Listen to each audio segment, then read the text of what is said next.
আজকের ভিডিওটা সেই সব মায়েদের জন্য যারা হিক্কি উঠলে বাচ্চা হিক্কি উঠলে খুব ভয় পায়। তো একটা কথা আমি শুরুতেই বলে রাখি যে বাচ্চা হিক্কি উঠলে যখন বাচ্চা ছোট 6 মাসেরও আগে, তখন তো বাচ্চাকে জল খাওয়ানো উচিত না। তো সেই সময় যদি হিক্কি ওঠে তো সেই সময় অবশ্যই বাচ্চাকে যেন জল দেবেন না, কোনো প্রয়োজন নেই জল দেওয়ার। এবং আমার বাচ্চার এখন 1 বছর হয়ে গেছে, তো এখনও হঠাৎ করে হিক্কি, যেমন কিরু একটু আগে খুব হিক্কি তুলছিল, তো রাস্তায় বেরিয়েছি তো একজন বলছে যে বাবা খুব হিক্কি উঠছে, কি কিছু খাওয়াওনি? তো বলে রাখি কোনো প্রয়োজন নেই, যদি বাচ্চার হিক্কি ওঠে কোনো প্রয়োজন নেই, এই বয়স তো প্রয়োজন নেই, তো অটোমেটিকই কমে যাবে। তো দেখে মনে হচ্ছে আপনার আনইজি ফিল হচ্ছে, বাচ্চার খুব কষ্ট হচ্ছে, আর ছোট হলে ছোটোবেলা তো আরও মনে হয় যে খুব কষ্ট হচ্ছে, পেটটা সে কেমন একটা করে হিক্কি উঠলে। তো চিন্তা নেই, ওটা বাই দ্য টাইম ওটা ঠিক হয়ে যাবে। তো সেই জন্যই আজকে ভিডিওটা বানালাম, যাতে তোমাদের সুবিধা হয়, যাতে ভয় না পাও, তোমরা প্যানিক না করো বাচ্চার হিক্কি উঠলে।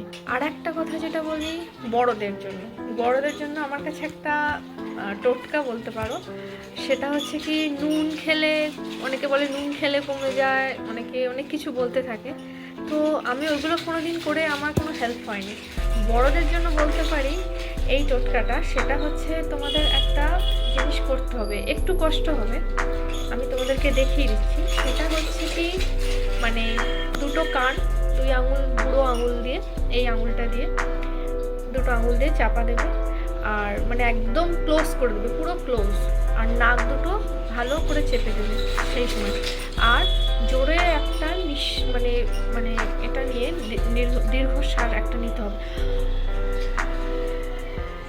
এরকম করে যতক্ষণ পারো তোমরা শ্বাসটা বন্ধ করে রাখবে, যতক্ষণ পারো, ঠিক আছে? তারপর শ্বাসটা ছাড়বে। অ্যাটেম্পটেই হয়ে যায় অনেক সময় 2বার ট্রাই করতে হয়।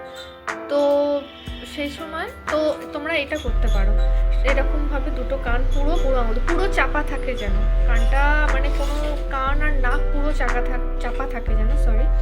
আর চোখটাও তো আমি বন্ধ করে নিই, এটা আমাকে কেউ বলে দেয়নি, আমি নিজে থেকেই করেছি। তো তোমরা এটা ট্রাই করতে পারো। আশা করি ভিডিওটা ভালো লাগবে, যদি ভালো লেগে থাকে সাবস্ক্রাইব করে দেবে, আর সবাইকে শেয়ার করো, সবাইয়ের হেল্প হবে। Thank you, tata.